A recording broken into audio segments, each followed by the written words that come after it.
Hi, so I'm Mary. I've obviously gone for an understated look today, so I'm shy. Obviously, I want to just give a massive thank you to our sponsors, IVE, and feel free to write down my name and add me on LinkedIn if that tickles anyone. Look, I just want to say hello and welcome to our third Changing the Ratio breakfast for 2021. I'd like to start by acknowledging the traditional custodians of the land, the Gadigal people of the Eora Nation. We honour the spirit of their children, families, communities and their elders, past, present and emerging. I also wish to acknowledge and respect the continuing cultures, strengths of Indigenous people across the nation and the world. I would also like to welcome our beautiful and gorgeous speakers to the stage. A nice morning. Has everyone had their coffee? I hope so. Look, it's time to kick off our panel titled Breaking Through Adland's Barriers, Creating an Industry for All. This session is sponsored by Cummins&Partners. So first of all, obviously, I'm welcoming all our guest speakers to the stage, and I'm going to do a quick, so you know who they are. Introduction would be the word I was looking for. Obviously, we've got Jane Caro, who is a Walkley-winning Australian columnist, author, novelist, broadcaster, documentary maker, feminist, and social commentator. So that is very exciting. I'm excited. We've also got Loren Bradley, an executive producer who joined FINCH in 2019 after working extensively across Australasia and the UK in world-class agencies and leading production companies. Loren has been a guest tutor on Creatable, which empowers young women to enter STEM. She's also worked tirelessly as a member of the CPC, helping to develop fair and transparent standards across productions and to create pathways for female directors. Woo! I know my resume doesn't look that good, so I think that deserves an extra clap. We've also got Martin as the Chief People Officer for OMD. Martin drives the positive employee brand that distinguishes OMD from its competition, as contributed to OMD being the biggest media agency in Australia. Incredible. We also have Naej Blanchard. She was hired and placed within OMD's creative content and sponsorship arm. OMD created via the Career Trackers. Career Trackers was created to scout Aboriginal university students and help them integrate into the workforce by providing internship opportunities during the winter and summer breaks of their degrees. Amazing. We have Rachel. She started her career through a grad program at Clemenger BBDO Sydney, then crossed into the colder hemisphere for stints at Fallon, London, AMV, BOD, before returning to Australia to join Cummins&Partners, striving for inclusivity has been a theme throughout her career. Then we have the incredible Rocky. Rocky started New South Wales, I read the wrong part, but he did start New South Wales' first Frisbee club, which I think we should start with. He also, as a side note, has 40 years experience in advertising and has been awarded numerous creative prizes at most award shows. But once again, Frisbee Club. Is it still going? Is the Frisbee Club still happening? No, unfortunately, no. Okay, well. It was called Sydney Frisbee Chuckers. That was a downer. I was hoping I could arrange for him to have new members.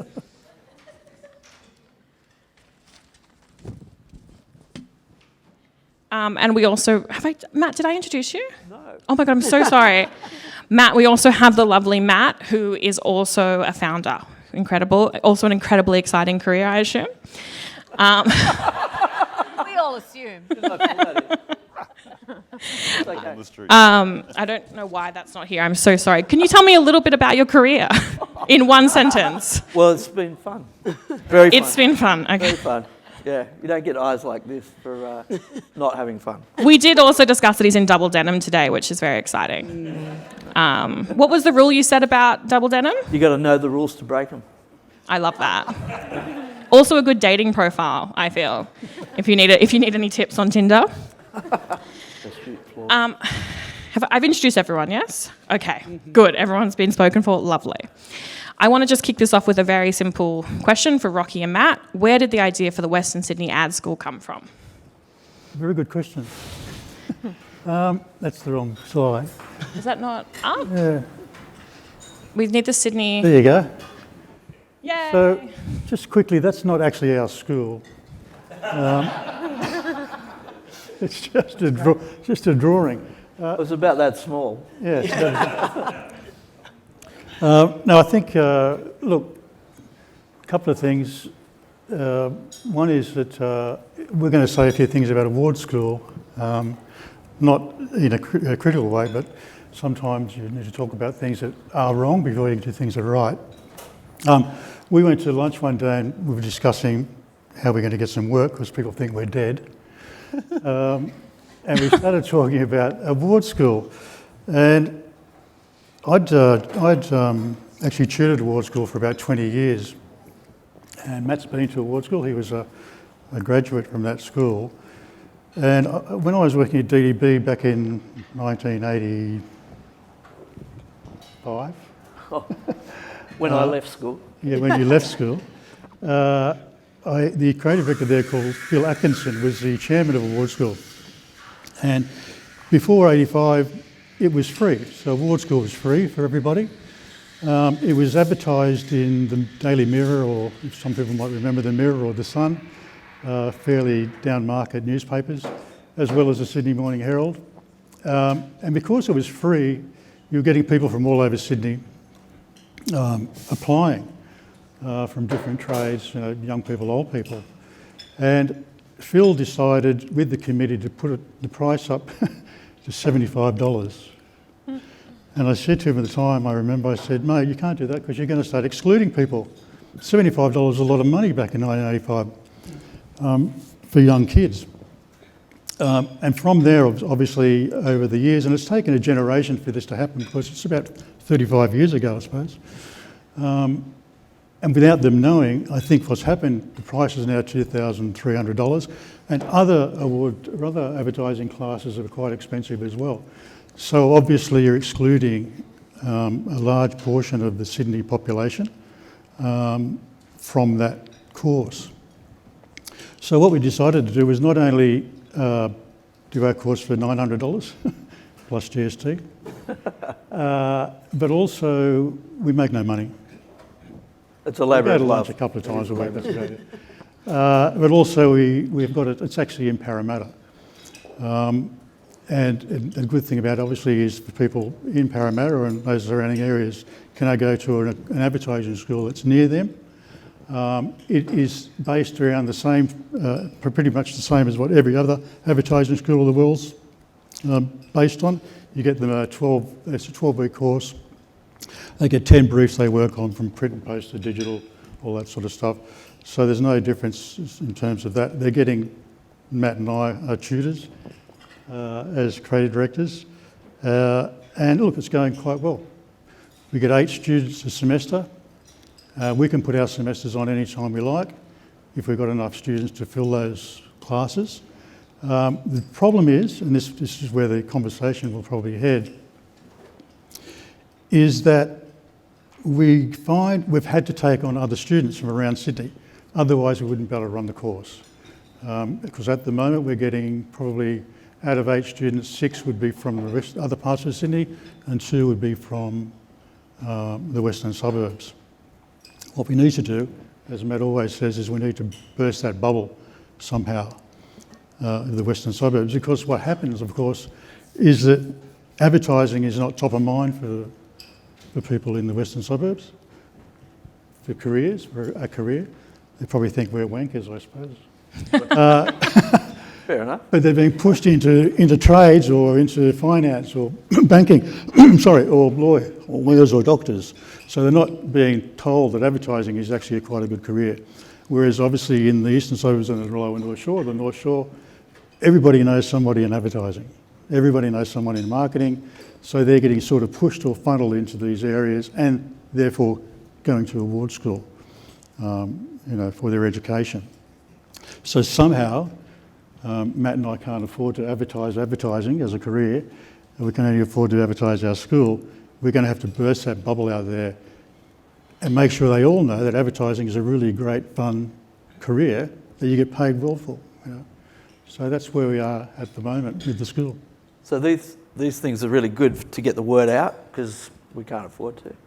But also, like anyone from the western suburbs that works in advertising, it'd be great if they could spread the word as well, to their friends, their family, that sort of thing. I think that's how we can get people seeing other people in the industry and, there's no better way of showing that it's fun. It can be heaps more diverse. And, you know, we're all about ideas and teaching ideas. And the more unique and different perspective that people come at an idea, the better the idea is going to be. So that's kind of where we're at, and that's why we're out there. Yeah, look, I think we've had some great support from all the industry. I mean, every agency in Sydney is wanting to help out. We've got so many internships and so many scholarships available that we can call on anybody really if we get those people wanting those. So we've had 2 internships already. Yep. Both people from those internships have got jobs, which is what we wanted. Yeah. This is great. And yes, that's really good about. I think that's a really great introduction. This is just a question for anyone on the panel, really. Obviously, what we're talking about is how do we make people feel more included, and how do we almost market ourselves to people that are diverse? Does anyone have any input to that question? Maybe I'll go. Yeah, yep. So I've always grown up in the West, live in Canterbury Bankstown area, and I should probably introduce myself properly. I am a proud Quandamooka and Buttawong woman. So my mum's family is from North Stradbroke Island, so Quandamooka Nuki Nunakul tribe, and my dad's family is from the New South Wales South Coast, so that's Buttawong, and I guess our family kind of line is the Butlers from there. So I grew up in Western Sydney, as I said before, and I went to school in Western Sydney University. That's what it's called now, WSU, not UWS anymore. Yeah. And I think when I was in high school, I always kind of had this idea that, I want to go and do journalism, because in my head I thought media was, you know, your Channel 9 News, your 7 News, your ABC, like that sort of avenue. I didn't, I guess, kind of realise that there's this whole other world that associates to media. So in terms of like, you know, advertising, your PR, all those sorts of like areas there. So I think I was very fortunate to obviously do a communications degree, but actually fall upon a program like Career Trackers, which, I mean, obviously Career Trackers is a little bit different. It more, I guess, gets you an internship opportunity within agencies. But I think that just having a program in place that students are aware of and they can have access to, so similar to, I guess, the ad school that you're referring to, it just kind of, I guess, gives everybody an idea of like what is out there in terms of wanting to pursue a career in media. So I do agree with what you said, Matt, about like just kind of getting that word out there where people can go and do their own research from there. I think that makes such a difference. And then I also just think that demographically, as like you also mentioned, I guess people's access to information is so different. Like you've got your North Shore, eastern suburbs, people are, as you said, always exposed to someone in media, but demographically for people who work in the western suburbs, you're going to have majority of people talking about banking, your finance, your trades and things like that. Like the word just isn't constantly in people's heads, so people don't know to like go for that research. So you do need programs, you do need people going into the schools and spreading that kind of like word of mouth that there is other opportunities in media kind of out there. Yeah. On the point of going into schools, I'm leaving here, going across the road and joining the teachers' strike, and I will make a point of speaking to some of my sister is an ex-principal of Lithgow High School. She's now the Principal Liaison Officer for Western Sydney, so she talks to all the principals. And I think there's a real opportunity for getting Rocky and Matt to go and talk to kids in Chifley College, Dunheved, Nepean High School of the Performing Arts, you know, and tell them about this because they don't know. Yeah. And they've got no role models. And the problem is too, and it was the same when I was starting out as a woman in the 80s in creative departments, it was really hard to get other women to even consider it, because when you're in what's seen as a subordinate, I prefer to call it, but you know, people see themselves as lesser. And therefore, they internalise that sense of themselves as not being good enough. And one of the biggest battles is therefore you can't say, oh, well, women, was said to me, should put themselves forward. Or why don't people from the western suburbs do this? Or why don't more Indigenous people do that? Or, you know, we do that all the time. What we don't recognise is because they've internalised the view that society has, that they're not up to it. And you can't just ask that. You have to go out, grab hold of them and say, actually, you've got real talent. come and try this. And you've got to Yeah. support them as well, because Yeah. otherwise if you throw them in, they haven't got the sense of entitlement, and I mean that literally, that kids from the North Shore, the eastern suburbs, from elite schools are just, it's crammed into their head. This will make them very valuable employees over time because they don't have that sense of entitlement. But it means it's a barrier, an internal barrier, that you have to work really hard to overcome. And the principals and staff of Western Suburbs schools would be thrilled, but they're probably not going to react to just an email because they're overwhelmed. You've got to actually get into them. So I commit to going to the teachers' strike to support the teachers and Western Sydney School of Advertising. I think that's a good mix. Yeah. We like it. Thank you, Jane. May I just ask out of interest, can you put up your hand if you knew your job was a job when you were in school? Oh, you were savvy. But I think it really shows exactly what the industry is like. It feels exclusive until you're part of it. Yeah. And then you're like, oh, comms is a role. Yeah. No, and I would totally agree. And I'm going to shockingly self-disclose as someone who is from the Lower North Shore and privately school educated, but actually I think the reputation problem of our industry, I definitely felt it. I never was told this was an industry, this was a job. I was always a creative, business-minded person. I don't think anyone ever said that's a thing to do. Not that that affected me. I still had a lot of other things going for me in terms of them being able to go into a grad program, and I also completed award school. But I think exactly to Jane's point, those are environments full of people where I feel very comfortable, and that's just unfortunately not the case for a lot of people who should have a seat in that room, definitely. Yeah. I know we were briefly chatting earlier about the fact that you said one of the things you feel that companies and businesses need to do to make people who are Indigenous or diverse feel included is change their approach. Like you said, for you, you would like, it's not in your culture to necessarily big note yourself, and you would love for them to ask maybe about your family, your interests first. Do you mind speaking to that a little bit more? Yeah, so it's similar to what you just touched on, Jane, just kind of about like how you would approach someone. So, for someone who's grown up in kind of like, an elite kind of, I guess, environment where, it's ingrained in their minds that going to university and having a great career and being super successful is just natural. But you've got some people as well who they might be the first person in their family to even make it to university, to even graduate high school and stuff like that. So they haven't grown up around, a whole lot of role models that they can see kind of going further than, just your natural, okay, cool, I'm going to leave school year 10, I'm going to go get a trade. This will be exactly, what I need for my family. This will provide, they don't have that, I guess, access to, that internal kind of, what's the word, like that internal persona. We where used it to gives them say that confidence. in feminist circles, you can't be what you can't see. Yeah. Yeah. So the role models are really important, and being able to see someone who looks like you or talks like you or comes from a similar background to you encourages you to think, well, if they can do it, I can do it. If you never get to see that, if everyone looks like someone else, you think, oh, that's not for me. Yeah. That's really coming to light with the music industry in the western suburbs, because they're going off.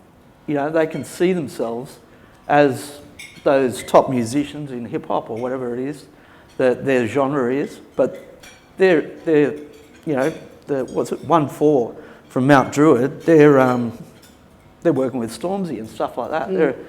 They're on the world stage because they can visualise, they can see somebody like them, and they're doing it. The two traditional roles out of the working class all over the world are music and sport. Yeah, Interestingly enough. Yeah. One thing we did talk about, Jane, you touched on there, was we've got this program now called Advocates.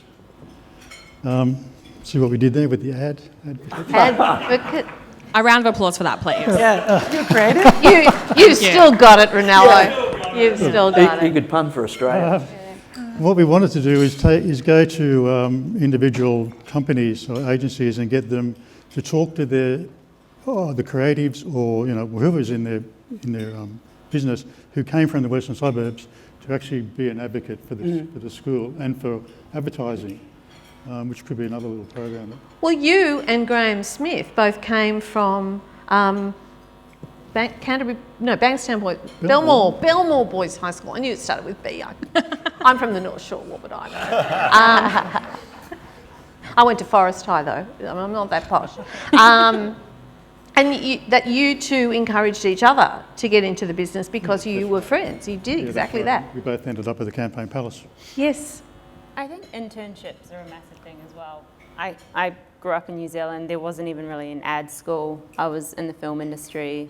That died, so I started doing internships, thinking I was going to be an art director, then a photographer, then ended up being a producer. But I had no idea about advertising at all, or any understanding of what producing was for ads. And so it is just so much the idea of like having your door open, allowing people to come in and also asking questions, like not being afraid to ask about your heritage. When I started repping an Indigenous director, I was like, I'm not going to rep Dylan as Indigenous, I'm just going to rep him as a director, and I was putting him forward for like Hyundai ads. And he was like, Loren, I don't want to do a Hyundai ad, I want to tell stories of the land. Like, I am an Indigenous director, sell me as an Indigenous director, I want to tell stories. And hopefully agencies will eventually give him scripts for his merit of being an incredible TV director and not seeing something on his reel through the ad vision that we all have of what's an incredible ad. But yeah, I think just opening up minds and opening up doors as well to see things from a different perspective and take a chance and a risk on people that are a little bit different, But it's interesting because lots of the people that have a big responsibility are in charge of hiring decisions and actually could open up that door to people, I think are often in a position of going, I'm actually not entirely sure how to open that door and make that person feel comfortable, or potentially feel a bit uncomfortable about their role in that. But it's okay to that's fail, a huge part I of think, what is we need to the meet people thing, halfway. right? Yeah, I feel like a big thing is just knowing that just by you asking a question, it doesn't mean that you're going to offend. Yeah. Do you know what I mean? Like, even just being that person to be like, hey, how do you want to be addressed today? Or, like, how can we, start off this meeting? Like, putting them in that position of power where they can kind of relay back to you, okay, cool, this is what I'd like to talk about first, getting to know them on that personal level before you kind of go in there and like start talking about, the things that your program or your agency or your organization can offer, just makes a huge difference, because you almost give them that space back, which I can imagine that in so many scenarios in life in general, they would never feel like that they are in charge of that space. Yeah. They always feel like they're under someone else's rules. Yeah. So that definitely makes, it's just remembering that you're not always going to offend someone by taking a chance. Or following the road that we went on. Like, there's different ways of coming into the industry that might not have been through a university, through an ad school, and then into your agency or your production company. But, it could be someone, that you've met who's got an incredible personality, that works in finance, that, is more interested in creativity, or, just opening up your mind to cross-pollination, I think is really exciting. And I think... No, you go. I was just going to say, one of the problems though is that I don't know if advertising is the same as it was when I was in it, but I always thought it talked a good game, but it was unbelievably risk averse, hated risk.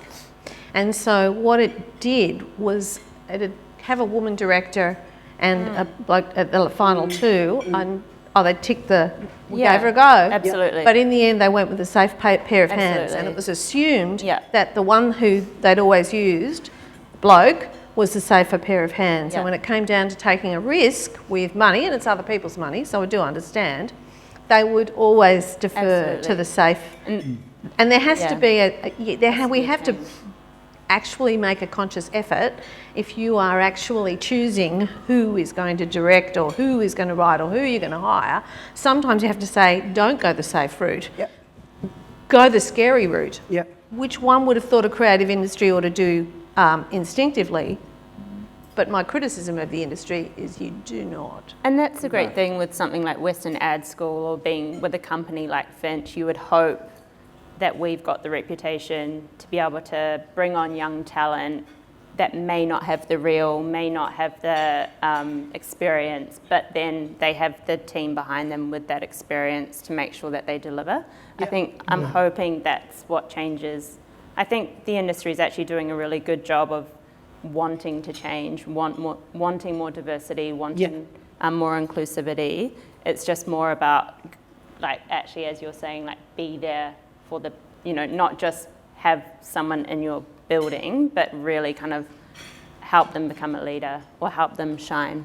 I think talking to our pitch doctor, the main man in Australia, just earlier now about the fact that agencies want to change, but clients are going to make us change. Yeah. And that's really, it does come down to business needs being forced in the end of the day, which is wonderful. I think Darren was saying, they want to know, what are you doing on sustainability? What are you doing on, how many people from different backgrounds have you got in your company before we'll consider using you as a supplier? Yeah. Fantastic. You're going to have to do things now to get more people in from different backgrounds, and there will be, this motivation to do this, which is it's always the economic reason that will ultimately make the difference to do that. So yeah, I mean, a lot of us are doing a lot at OMD. We've got a reconciliation action plan. We've had that for a number of years, and we've ticked lots of great boxes. We educate our people a lot. We put on events. We celebrate NAEDOC Week, National Reconciliation Week. We use Indigenous suppliers for our paper, for any water, stationery, all of that stuff. Where we have struggled, I have to admit, is finding more Indigenous employees. And Naej, you can clearly see, is an absolute rock star who we were lucky to get through the Careers Trackers program, so that's one obvious avenue. But other than that, we've tried scholarships in universities, not really had an awful lot of success. We've now found a recruitment agency that in theory specialises. So that is the final part, and it's not quite. And I got in trouble once in the press for actually saying it's tricky to find more diverse employees. It's the final part of the jigsaw that we're still working for. You've got to educate your people. You've got to do everything else you can do before you finally try and that's why the grad school is great. We've got to dig out the gold that's there and get them interested and knowledgeable. That's sort of so what we can we're employ finding. them. That's what we're finding. We've got. I mean, every week we'd have a meeting, wouldn't we, Matt, with an agency wanting to help us out in the Western Sydney Art School, because I think what's happening is exactly that. They're getting word from somebody up high, their parent company, you've got to do something about this. And so they've all started programs themselves, Shea Proximity, DDB, BWM, Dentsu, all those larger agencies are coming to us and going, we need to help out with you, you need to help us out here. Where are we going to get these people from? And look, how do you feel the program itself optimises to support people from diverse backgrounds? Well, we give out, of course we run it ourselves, we can do what we like with it. If we have the people, we can give out scholarships to everyone. In fact, we've had students come in for nothing, because we just think we want to give them an opportunity. Getting the diversity in terms of Indigenous students, they're a lot harder to find. We've been out to a lot of communities out in Mount Druitt and Blacktown and have spoken to people out there, but they even find it hard to find students for us. So again, we need help with that. Mind you, I remember hearing, sorry Martin, but I did hear a lot of, in the 80s and 90s, we just can't find women who can do this.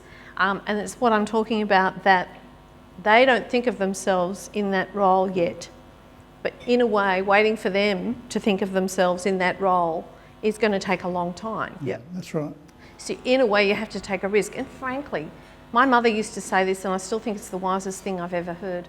We will only have true equality, this is about women, but it's about everybody, when you have as many mediocre women in positions of power as you have mediocre men. So trying to dig out the gold may be the barrier. Maybe you just, take risks on people and assume that everyone is creative, everyone has that ability, and if not the particular ability to be a writer, an art director or whatever, or not the interest rather than the ability, there's something else that they'll be able to do that they're wonderful at. And so you just don't worry about whether they're good enough, because they're not yet. They haven't seen it. They don't know how to be good enough. They don't know what the fuck you're talking about most of the time. Well, we take anyone. Yeah. Well, anyone is welcome to come along. But We that's don't have real diversity, actually. We don't have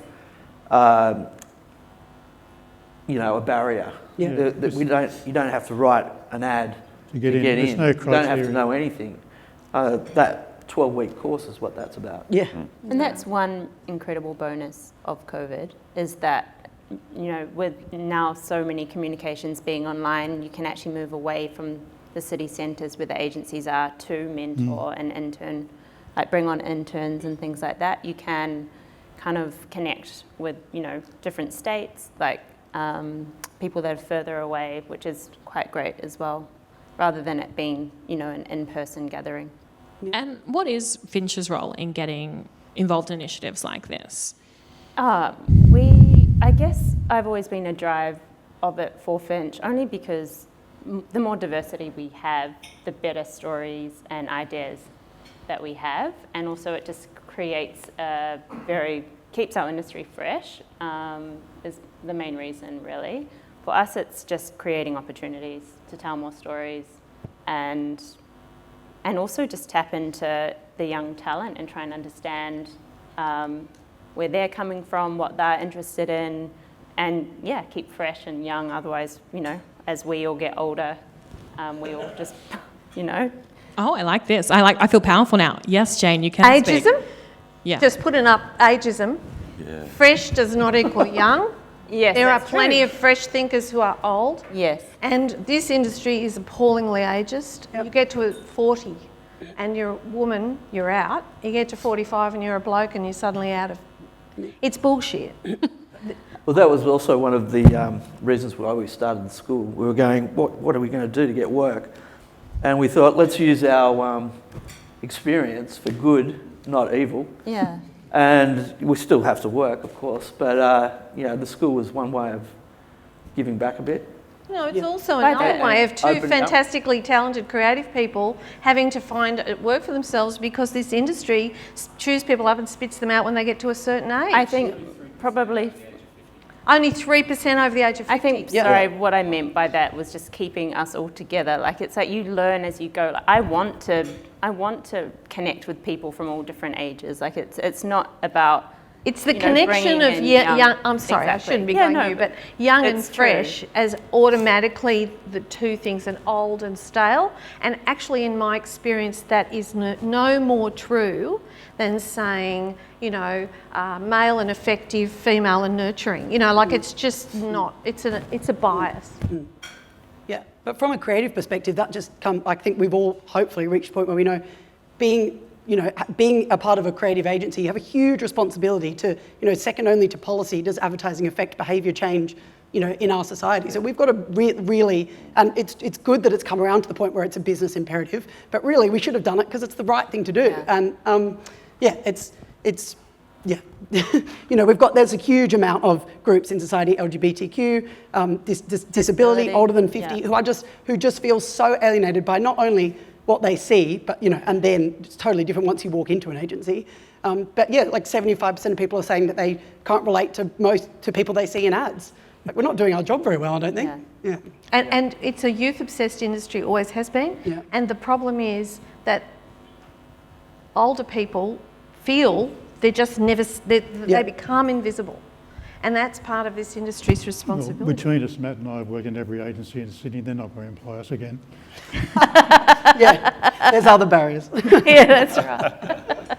My mum, who is 61, says she feels she's at the age when she can finally shoplift because no one notices her anymore. So she's really taking advantage of it. Can't Is wait. that where you got your jacket? Yes, Yeah. yes, obviously. Very expensive. Thank you to my mother. But I do like that. Look, I think the thing that I find really exciting about the industry as a fresh person is that I think it is changing. And I think this is why we're calling it changing the ratio. It hasn't changed, and I think everyone on this panel is very aware of that. But is there something that you've seen over the last few years where you're like, that has changed and it's more inclusive now? Or, you know, if it's just rocking up to a set and you're seeing just different people than it used to just be all men or all white people, or... From my perspective, as I was saying earlier, like, it's better just to learn. Like, it's okay to mess it up a little bit as long as you're learning, and trying to be more inclusive is exciting. But there's definitely more females. There's a lot more female directors coming on board now. There's, female CCOs, like ECDs. Like, there's definitely that, for me, has changed, I'm sure, from what it was. But, I'm still fresh in the industry as well. I've been here in Australia for 8 years, so I've probably been part of that wave of seeing that change. Same with, it's just incredible seeing, like, the fact that we're up here right now talking about diversity and inclusion is, like, really exciting. Everyone wants to do it. It's just how we get there, and just being okay to mess it up, basically, and keep going. And then I also think, in terms of Indigenous people within our community, like, it's so great that, that we're trying to find ways of reaching up. And I think that's definitely changed. Yeah, so I think that is a good side to look on. We obviously have somewhere to go, but it is, my mum says to me all the time, she was like, when I was your age, I'd walk into a room and it would be all men. And I am walking into rooms now where, it's still predominantly white people, and that is an issue, but at least we are seeing women at the table. Like, we are crawling towards change. It's changed unbelievably in the last 40 years from my perspective. Which is terrific. It's changed in many ways for the better. I just, quick story, I was the first female chair of judges of award in 1997. I believe it took some decades, a decade or two before there was another one. So obviously I did a wonderful job. Well, one of the things I remember was the enormous fuss that was made when I tried to get more women jurors onto the award judging committee, because the blokes are all saying, you should get there on merit. I said, the problem is it's all blokes, all judging the ads from a male lens. So the women all in the departments, there's fewer of us, we get the girly briefs, we do the good ads, but you look at them in the award judging and you go, nah, this is no good. And I'd be arguing as the only woman on award, no, it's really good, it's the right for the audience, no, not get through. So it's a self-perpetuating problem. And when I became the chair of judges, and all I had to do was put my hand up, nobody voted for me, it wasn't I wasn't a genius or anything. And I just tried to get more women on. And the most I got was on the print jury, where I got 40% women and 60% men, and there was practically a revolution. Michael Lynch, in Campaign Brief, put all the female jurors in pink and all the male jurors in blue as an indictment on what a poor chair of award I was, and how biased I was, and how dreadful I was to try and get more women in. I got a phone call from Richard, what the bloody hell was his last name? He was with Fergus Fleming. They were the star team brought out from England, Versace.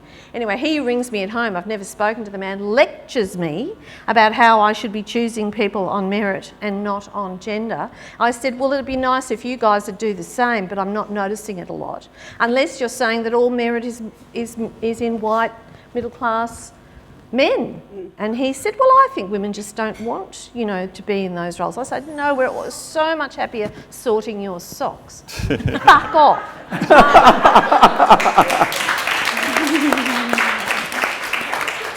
This is 1997. So the change is astonishing. I believe there's been another couple of women chairing the judging. Well, Jane and I were just talking. There has been change, you're right, within having women in a judging room, which is great. But even I noticed when I was judging that I was judging through a male lens. I do feel like our industry is very much like what we find funny, like the beer ads, how we. It hasn't been a funny beer ad for about 30 years. Well, exactly. There are none now, but the way we've been brought up to judge incredible work, I feel like is through a male lens, and so I'm really excited to see how that changes. And that's when I talk about bringing in fresh talent, because otherwise we're all just looking at each other's work again. And I would say also I've been on judging panels where there's been work in from Thailand, and I'm like, that is incredible work, and no one else in the room can see it. And then Leo Pumutico, I think his name was, the chair of award came in, and we kicked it out of the room because I was the only one that stood up for the work, and then he said it was the best in show. So it was kind of a pat on my own back of going, no, I'm glad I stood up for that because I did think it was great. But that's No what one else could diversity see does. it. That's exactly what you do. Yeah. That's it. Yeah. I can So- remember having an argument with a male colleague, and it was an ad, and the man was doing the washing, and he thought that was like very revolutionary. We did it in 1994, Jane Evans and I. I just want to switch gears a little bit, but how does OMD help with the programs they have in place? I was just thinking then, what we do a lot internally. We've got our OMD charter. Most companies, I think, have a charter of some sort about diversity and inclusion. And we've got sort of the 6 areas traditionally that we look at when you're looking at diversity. And I think we are making progress, particularly in the media industry, on gender now. I think sexuality is pretty good. And I think where we're really struggling is absolutely age. We're struggling with disability is just shocking. First Australians, we're still not making much progress there. But what we are doing now, and we're doing on an industry level, and Josh in the corner there as part of the committee, is at least measuring. At least we know where we're at. And you know, we're an industry that thrives on numbers and analysis. So you know, the MFA has done the whole industry so that we can see where we're sitting. And some of the numbers are absolutely appalling. You know, it's shameful, but at least they're looking at us in the face and just going, right, okay, what the hell are we going to do about this? Because this can't continue, to my point earlier. Clients aren't going to accept it much longer. So therefore, and it goes sort of back to the industry, to the agencies, go, right, you've got your numbers. You can compare yourself almost against the industry as a whole as well. So see how you are, and that's pretty motivating because no CEO wants to look worse than the average of the industry. So you've got to find the motivation to make people do things and then work out what programs you're going to do. And yeah, we've got, then we empower our people by having sort of committees for each part of diversity problems, and Naej on some of the committees, to really come up with the great ideas, going all the way from education to absolutely how can we find more people in these different areas. So at least it's a focus now, and I'm really quite optimistic that for various reasons we will hopefully be making a lot more progress, but certain areas we really are still nowhere, I have to say. And does anyone have on the panel something that they would like to share, like a success story? I feel like we've talked through a lot of the issues. Is there something where you're like, yes, we have nailed it here? Or is it very much still feel like a working project for everyone? It's a work in progress, I think. Yeah, Yeah. absolutely. I do think it's wonderful that this panel and that Rocky and Matt and everybody has started this talk about one of the areas that Australians hate talking about, which is social class. But social class is very pervasive in this country, and I think one of the things that it's really an achievement is that the advertising industry is talking about it. I don't think necessarily a lot of other industries are yet. No. So that's really good. Yeah. But I think also we're still asking people for, I think we're still expecting undergraduate qualifications, we're still asking people for CVs that have, yeah, I've just come back from the UK where I was involved in, I've been involved in hiring for graduate programs in Australia and in the UK quite a lot. And I just think the approach in the UK is just so different. And, you know, I was saying to guys, there's a number of reasons for that in terms of just the city and the makeup and way it is in the UK. But I you know, at AMV, one of the biggest, most prestigious agencies in the UK, they're not asking anyone for an undergraduate degree or anything about their schooling. And it's just completely, don't mind, come in, show up, talk to us. And that's what we should be. That's so funny. That's such a change. When I was trying to get a job as a copywriter before award school, I'm that old, and as a woman, which was very unusual, I went into one creative director's office, I can't remember his name now, and he said to me, "Oh, you've been to university, you've got a BA, you won't be able to write." They actually did not want people. Yeah, right. In a funny way, the old industry was actually more about raw talent in the very early days. Yeah. Only for men with raw talent, but nevertheless, it was more about raw talent. Yeah. I remember sitting at a table and most of the creative directors, whilst they were men, had failed school.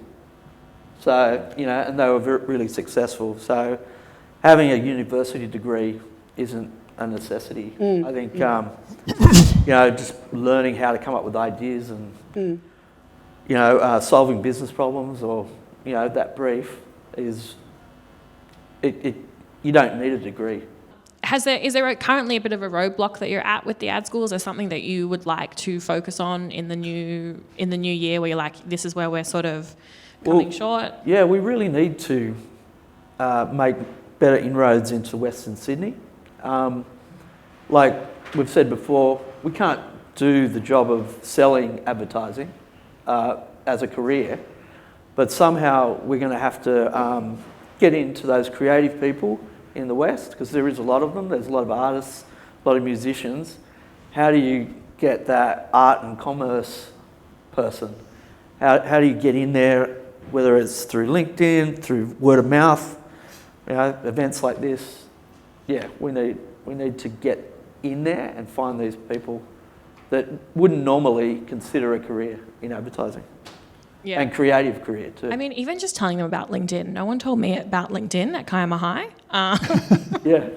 And I've realised that's where everyone is.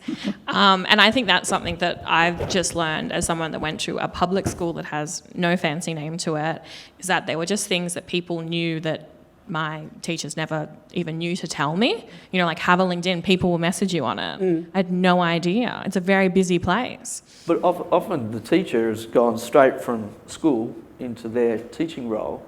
Yeah. So that's their bubble.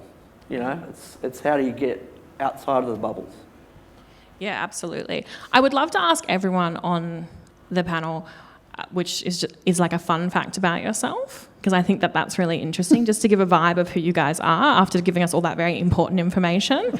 There's no pressure, but obviously there's still pressure. I'll start with my fun fact, which is going to be incredibly hard to beat. I was once at a bar, and do we all know Silverchair? Yeah. Thank you. If not, I will obviously sing a cappella, so I'm glad you all know. And Daniel Johns was there, and we were sitting next to each other. I figured he would fall in love with me. Has not happened. And he was sitting there, and there was like an Irish guy talking to me about bartending or whatever, which was fine, and Daniel Johns wanted to get into the conversation. So he was like, oh, just so you know, I'm in a band. And the Irish guy had no idea who he was. So he was like, yeah, okay, mate, like, all good. And then Daniel was like, no, I'm going to get back in. So he was like, no, I'm in quite a well-known band. Irish guy once again was like, cool, like, do you play at pubs? Like, what's your deal? And Daniel got very angry, and he was like, can you just, someone tell him that I'm fucking famous? And I said, the coolest thing I've ever said, you're as famous as you feel, Daniel Johns. So that's my fun fact. And the only moment I was ever cool. So please retell that and add me on LinkedIn and put that as a comment of my success, please. Can you please share a fun fact? God, I don't know how I'm going to back that one up. I was just thinking about, what's my favourite movie or something? Shutter Island. We had this conversation. Yeah, so I'm a pretty avid movie fan. I think mainly because Dad was like producer, director, same with Mum. So we always had this really bad habit of over-analysing movies. Like, you could never just go into a theatre, sit there and be like, yeah, I'm just going to sit back, relax, let the story tell me something. You're always trying to figure out what the plot is before the end. And I'm always so annoyed at myself that any really, really huge movies, I know, like when Gone Girl went like crazy, I reckon within maybe the first 40 minutes, I sat there and I was like, I know what the end plot's going to be now. And I feel like it's just ruined all of my chances of ever enjoying movies. Oh, you've turned it into like a sport. Yeah, pretty much. It's like, who's going to be the first person to guess it? And it's usually always me. Have you seen Power of the Dog yet? No, I have not. You should watch that, because I'd be interested to see if you understand what I'll happens. put that on homework. I'll put that on the list. Really cool. I never see a twist. I'm like shocked by twists in ads. Like, I never can work out who did it on Loren or SVU. I'm always like, that is shocking. What was your fun fact? It's not as good as, but okay. I'm a twin. I've got a twin sister. We're mirror image. She's a golfer in the States, so we're very opposite. And I entered the industry. I'm from New Zealand. I actually got into the industry from running a pasta restaurant. And yeah, all the filmies would come in and they offered me a job, basically. So that's kind of how I got into the industry. That's cool. In weird ways, but yeah, a few more jumps through that. But yeah, it just makes me want you to invite me for dinner now that I know there's pasta involved. Me? Yes. Mine's similar to your story, actually. I was living in New York in the 80s, and there was a bar called AM/PM. It was run by John Belushi and Dan Aykroyd. Amazing. And Yeah. they used to go in there, all they had was crates on the floor, that was it, it was very cool. It's about 4 o'clock in the morning. I went in there and for a final drink, and I was the only person there. And there was another person sitting at the bar, and it was Johnny Rotten, right, from the Sex Pistols. So I'm thinking, nice, okay, this is interesting. I'll go up and see if he wants a beer. So I went up to him, I said, Johnny, I said, can I buy you a beer, mate? And he goes, fuck off. Perfect. Went back to the seat. That's what you want, though. You want Yeah, look, celebrities to be rude to you. Would have been a terrible story if I'd become friends with him and we jetted He's around. here right now in the audience. It was really nice. I'll tell a story that doesn't have feature famous people, because I can't top that. My fun fact is that I spent a year of my life living on a bus driving around Australia with my whole entire family. Yes, survived, came through that, we still speak. So yeah, I've got my mum is from the UK and my dad is from the middle of nowhere, but had never left like a 10-kilometre radius pre-COVID.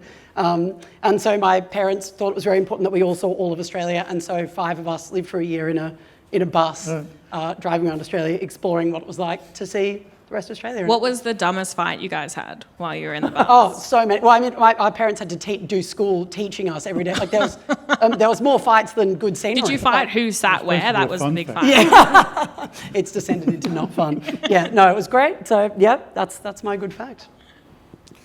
Mine's more of an interesting story, hopefully, to come, because obviously with my accent, I come from the UK, so right, borders are open, off we go, and OMD introduced this great program where if you go for 3 weeks on holiday, you can stay for another 3 weeks working from there, so you can actually get to see your family that you haven't seen for a couple of years, which is marvellous. So I thought, fantastic, booked my flights, I'm going to go Dubai for 4 days, going to go London, going to go skiing in Val d'Isère, going to go to Amsterdam, and then I'm going to come back that way. So I've now got about 15 PCR tests to take. It's going to cost me about $5,000 into getting tested. I won't get anywhere. I'll be sitting in clinics most of the time, but hey, I'm still going. Yeah. Good on you. Well, my fun fact happened because I'm a columnist with what's now called Nine Media, I think. At the time it was Fairfax. And do you remember the SBS program DNA Nation, where they looked at people's DNA? I would never have had my DNA tested. I'm too lazy to even bother to go through the organisation. But they wanted a columnist who would have their DNA tested to write a column about it to promote the show. And they picked me, I think because my name's Caro, so they thought it might be vaguely interesting rather than if you were called Smith or Jones. And fine, my father and I sent off our swabs, got the DNA testing back, and I got a phone call saying, the Boffins wants to tell you your results in person because they're the most unusual he's ever seen. Oh God. I thought, shit, am I human? What do you mean? And so I was going down to Melbourne. The Boffin was in Melbourne. He was from La Trobe University. And so we agreed to meet for coffee. And he said to me, well, actually, Jane, yes, your mitochondrial DNA, that's the one you get from your mum, is so unusual that we had to get them to look at it twice because I wasn't sure I believed it given how you look. He said, but no, it's correct. And he said, most people who look like you are haplotype H, which is European, because we're all descended from the same black African woman who lived 200,000 years ago. But we've mutated along the way, a bit like the coronavirus. And some people might say exactly like the coronavirus, given what's happening to the planet. Yeah. And so haplogroup H is about 30,000 years old and it's European. So that's what you would expect. But mine is haplogroup L1. And that is 100,000 years old, unmutated. It's 100% black African, and it's mostly found amongst West African pygmies, which may explain why we're all so bloody short, but quite astonishing. So just call me Beyonce. So get your DNA tested. You never know what you're going to find out. It's really interesting. I'm going to write a book about it. when I was working at David Jones, I worked with a lovely African girl, and she said to me one day, "Mary, I love your neck. It's so thick. It's a sign of wealth in Africa." She meant it as like a gorgeous compliment. Yeah. I walked around turtlenecks for the rest of the year. Thick neck is not what you're aiming for as a young woman. I will be honest, that was hard for me. She was like, "My brother has a thick neck." She was showing me a photo of her like big, strong brother, and I was like, "That is who you see me as. Thank you." Thank you for that. Oh, look, my fun fact would be quite boring, but I was the under 14 judo state champion. Ooh, Oh my God. huge. Who would have Wow. thought? Brag. Anyway, Can you still do anything? well, Like- a couple of mates attacked me the other day, as you do on a surf trip, and I flipped them both. So I don't know where that came from, but Riding a bike. yeah, it is. Yeah, I could flip anyone here.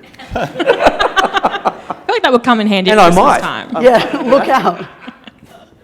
Look, I want to open the room up now to any questions people may have. Oh, yes, please, Barrett. I'll explain a little bit more about the Great West program and how it works, because you haven't really covered that. Yeah, absolutely. What agencies?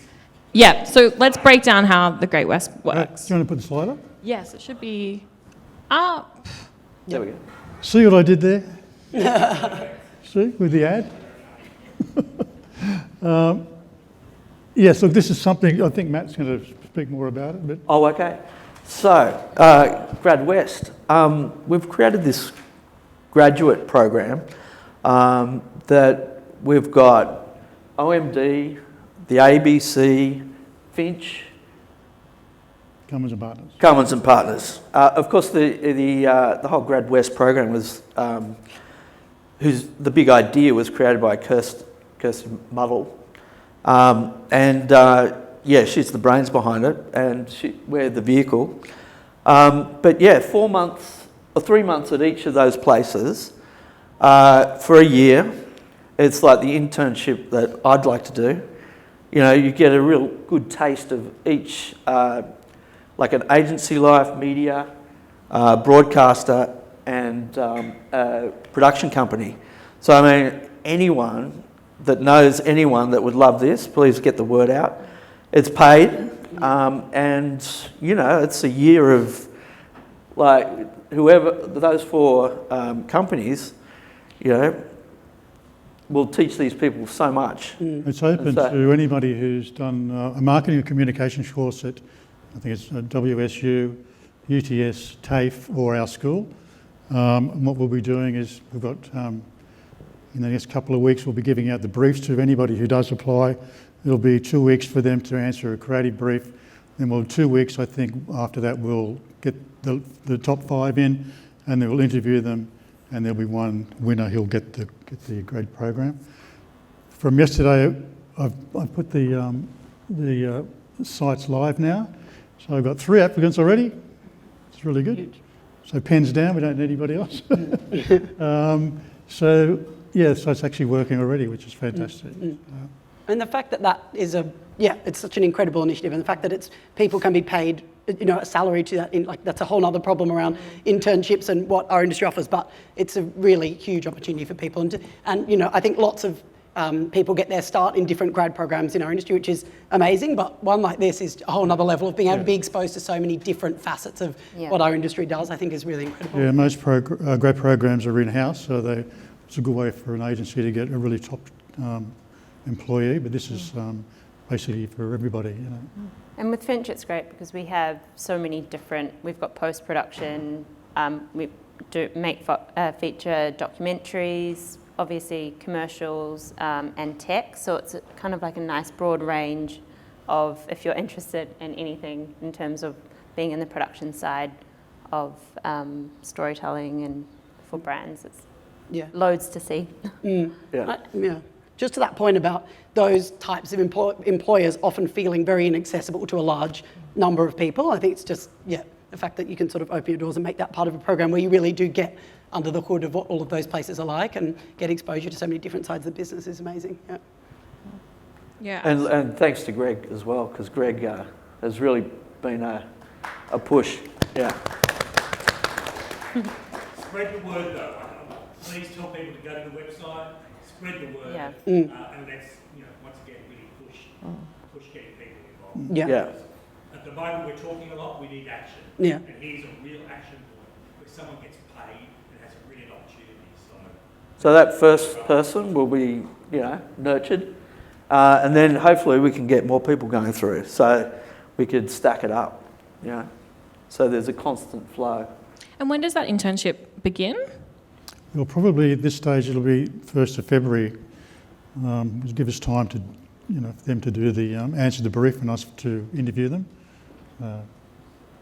That's very exciting. Yeah. You must be very proud. I'm very proud to be part of it, and I didn't really do anything, so I can only imagine how you guys feel.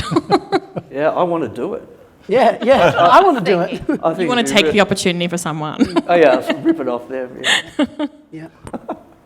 No, that's very incredible. And as they were saying, like if anyone here has anyone they know in their lives, or anyone they want to share it with, like that's really what this panel is all about, opening up that conversation and thinking about the people in your life or how you can reach people that maybe wouldn't feel that was something that they could even, it wouldn't even cross their mind. I didn't even know about paid internships when I was at uni. Yeah. Didn't even know that was a Well, thing. they're only new in the advertising industry. Yes. Yeah. Unfortunately. Yeah. I was concentrating on working at Max Brenner, so we were. Does anyone else have any questions? Absolutely. So I've only been in the industry for 7 I'll years. bring you the mic. I can project my voice. Oh no, I feel like I'm on the Logies now.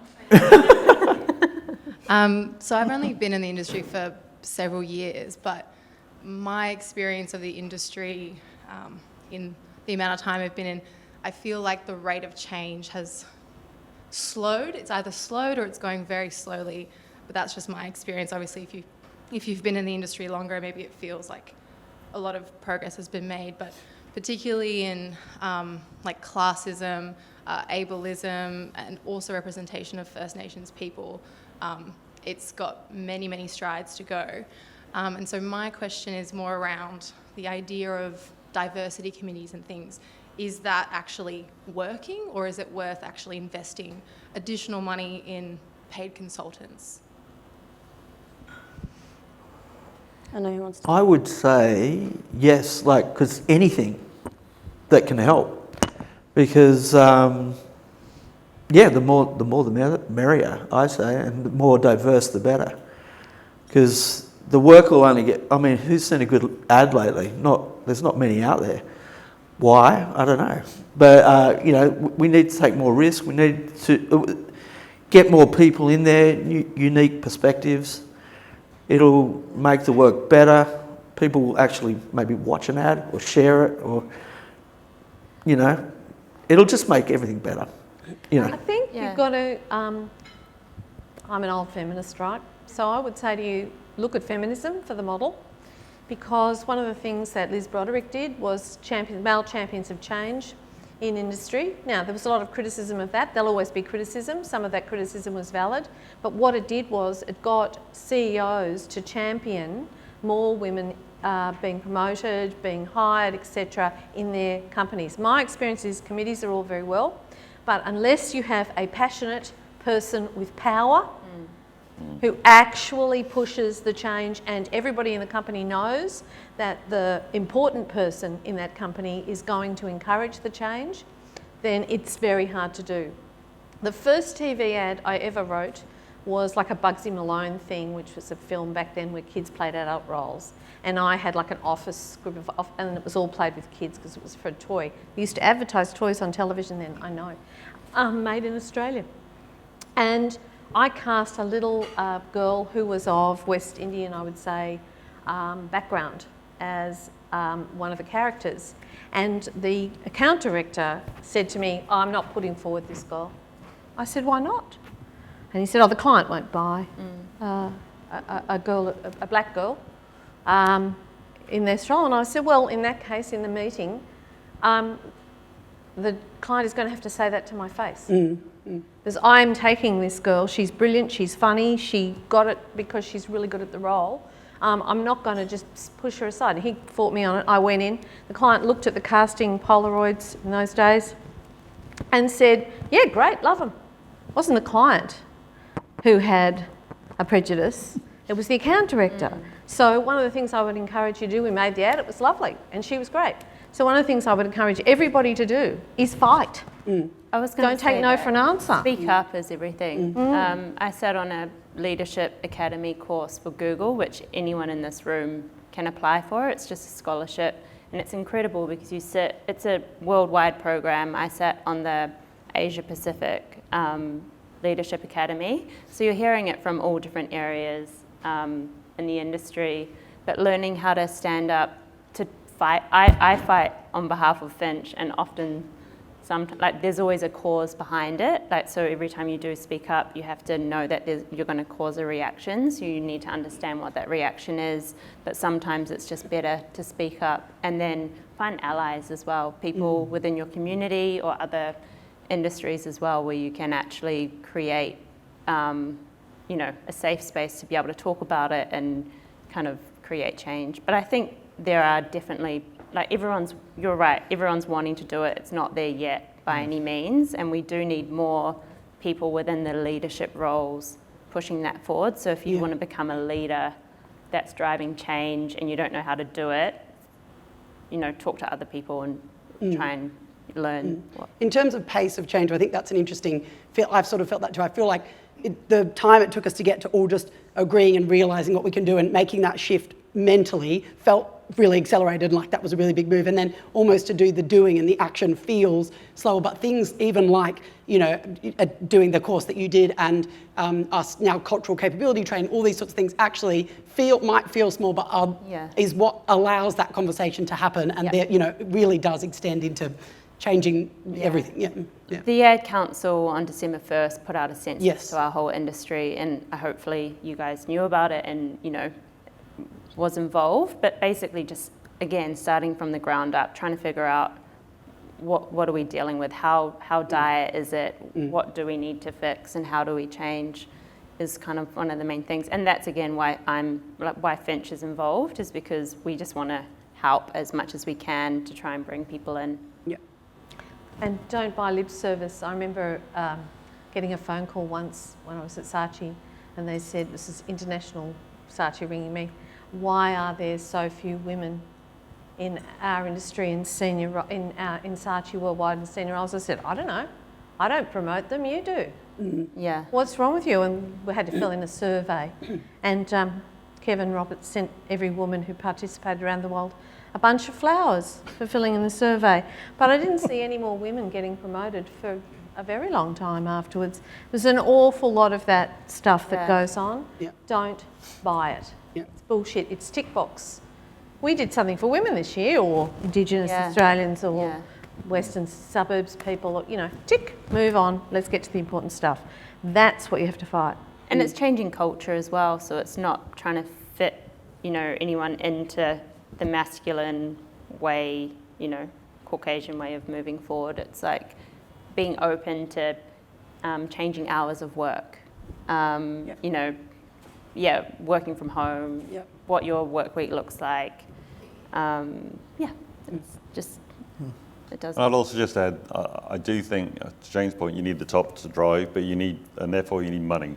You need investment. It's not going to come for free. Exactly. We've got consultants that we do spend money with, because we are naive on this. We don't want to get it wrong. We want to get it right, and we need experts to do that. We've got a monthly mindful inclusion course all about creating inclusion in the workplace that everybody attends for the next 18 months. We've got an Indigenous consultant, because it's a rare area that I'm completely naive on. And we want to make sure we get that absolutely right, and we're spending money with all these guys to give us the best advice we can find. So I think, spend money. We have time for one more question. Does anyone have anything burning? Yes. Oh, I can come with the microphone, don't worry. I really love what you guys were talking about in terms of like the work produced and having that represent our society better.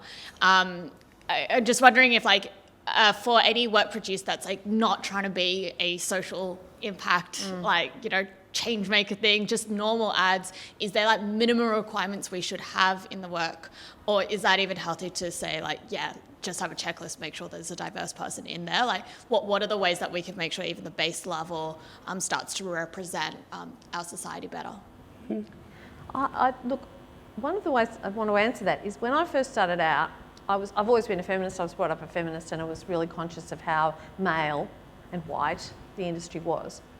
I actually think the fact that I was a feminist and I'd look at an ad or I'd look at a brief and see it through a feminist lens was one of the reasons that I was seen as, you know, reasonably good at writing different ads, because actually it was a different way of looking at the briefs.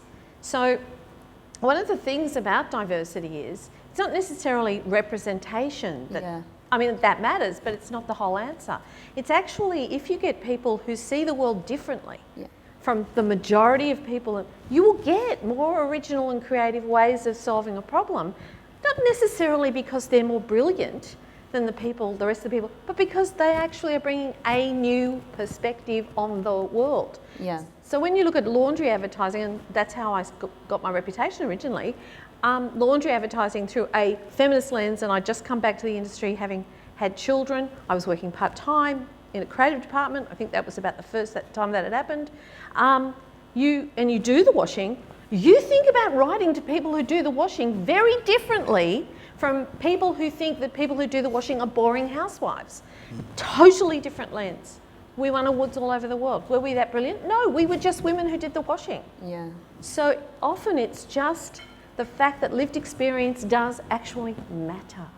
And we don't have enough of that. And it really does help you solve the brief, like your life experience, what you draw on, talking to people, learning about other people, travelling, all that sort of stuff, you know. So everyone has these really unique experiences that help us solve the brief creatively and get better stuff, you know, more real stuff on TV, more relatable. And more diverse from that point of view. I remember my daughters, it horrified me. I was working in advertising, creative, and we were watching television one afternoon, and my eldest daughter turned to me, she was about 7, something like that, and she said, "Mum, do advertising people think only boys eat cereal?" And I watched every single ad for children and was boys. And that's because it was written by men. And so when they thought about their childhood, they thought about their own childhood. So solving the problem is not sticking the token people in, it's hiring people who've lived different lives. And educating the marketing departments as well to change their perspective. And also bringing in things like when you're shooting out on the land, bringing in elders, you know, making sure that you're representing the land in a really positive way is something that we've been doing over the last, say, 4 or 5 years, which has been helpful as well because, just making sure you're doing everything you can, I guess. But also, weirdly, I don't mind having just like my own little checklist before we get too far down the track, you know, of making something, because there has been, through the process, marketing departments deciding that they want the boy in front of, you know, the cereal bowl, so then you can fight the good fight before it's too late. Yeah. And it's good also that there's awards and things now, like like the Glass Lion's a great example for reward. And, you know, again, we'd rather do it for the right reasons, but there's, you know, the Glass Lion for breaking stereotypes in work and things. I think there are other ways that it's being recognised that there's work out there doing this the right way. Before we close out the panel, I just wanted to ask if anyone else had anything to add or they wanted to share. Just on the note of awards, for a few years I was the chair of the Women in Advertising Awards, which no one remembers now, which we did back in the 90s to do exactly that in terms of we had great award nights and gave awards, but it really didn't actually push the needle very far. I think those kinds of things are great, but it's almost like you have to move the mindset of so many people, and then those awards actually start to have value. They didn't have value then because people were still unwilling to recognise that diversity mattered and that we actually needed to do something about this. That's been the fundamental change.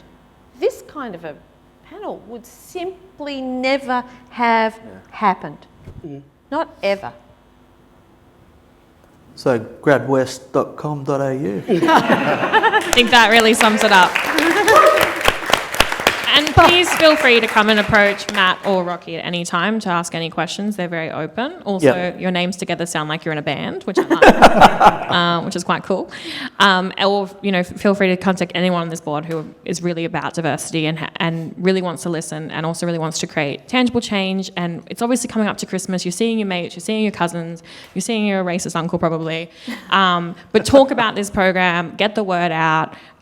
That's really what it's about. Like we said, it's called Changing the Ratio. The ratio isn't changed, and that's what we're having these discussions. So thank you so much to obviously all our panelists who all look incredible, but the double denim does win. I love that clap. Yeah, thank you. It was a bit weak. Yeah, it was a little bit, it petered out quite quickly. Yes. But that's all right. Thank you to obviously all our sponsors, and thank you everyone that came today. I hope the food was good. It looked really good. I was trying to stay on task. And just thank you so much to everyone.